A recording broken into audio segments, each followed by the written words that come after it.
கும்பகர்ணன் ஒரு ஆள் தாங்க சாவு நிச்சயம் தெரிஞ்ச பிறகு போனான். அப்படி போற போது சொல்லிட்டு போறான், அண்ணே நான் செத்து போயிருவேன், வரமாட்டேன்.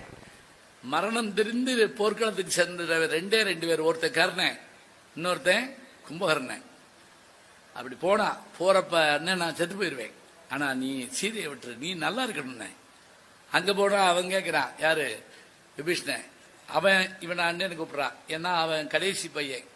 அண்ணே ராமரோட வந்துட்டா உனக்கு பட்டம் கட்ட சொல்லுவோம், நீ நல்லா இருப்ப.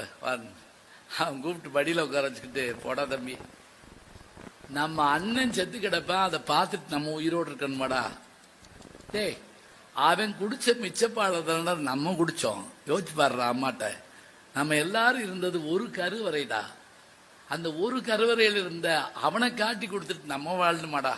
தம்பி நீ இருடா, ஏன்னா நம்ம வம்சத்துல ஆள்லாம் போகும்டா, நீ இருடா, நான் செத்து போவேன்டா சொல்லிட்டு.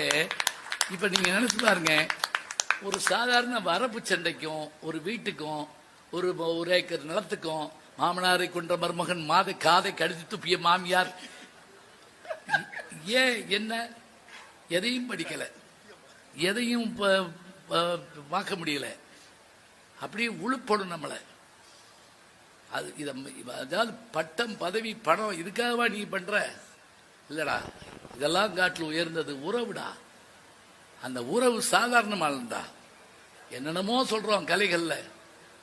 அந்த சீதையினுடைய நகை அதை குரங்குகள் மாட்ட தெரியாம மாட்டி அதை பூரா வாங்கி, இது சீதையினுடைய நகையான்னு பாருங்கன்னு கேட்கிறாங்க. ராவணன் கூட்டிட்டு போற போது, தூக்கிட்டு போற போது அப்படி கழட்டி போட்டு போறான். இப்போ கூட ஒரு கேள்வி கேட்பாங்க, அதான் காட்டுக்கு போனப்போ அப்படி கழட்டி போட்டு போயிட்டாங்கல்ல அப்படின்னு சொல்லி.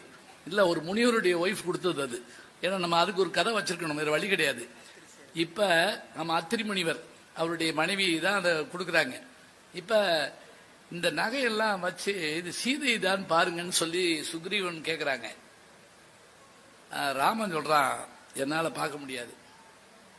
ஏன்னா ஒரு புது கவிதைக்காரன் எழுதினா, குழந்தை தொலைந்த போன போது தாய் தெரு தெருவாக தேடிக்கொண்டு சென்றால் தெருவோரத்தில் இருந்த கிணற்றை எட்டி பார்க்க மனம் பயந்தது அப்படிங்கிறார். ஒருவேளை அந்த பிள்ளையுடைய உடம்பு அதுல கிடந்துச்சுன்னா என்ன செய்யறது? ராமர் என்ன பண்றாரு, தம்பி நீ பாடுறா. அப்ப அவன் பாக்குறாங்க, கழுத்து நகை எடுத்து வைக்கிறான், இது அண்ணிதான் தெரியல. கை நகை எடுத்து வைக்கிறான், அண்ணிதான் தெரியல. மோதிரத்தை எடுத்து வைக்கிறான், அண்ணிதான் தெரியல. பார்த்துக்கிட்டே வந்தவன் இந்த காலில் போடுற மெட்டி மாதிரி இருக்கும் பாருங்க, அதை பார்த்த உடனே கண் மலர, எங்க அண்ணி இதுதான்றான். எப்படிறாங்கன்னு கேட்குறாங்க. நான் தினம் இப்படி விழுந்து கும்பிடுறப்ப அந்த காலை பார்த்துருக்கேன், எங்க அண்ணி முகத்தை நான் நிமிர்ந்து பார்த்ததில்லை. இதுல உறவு. இதை படிச்சா தான் நமக்கு அந்த மனதுக்குள்ளே மனசு ஆறுதல் ஏற்படும்.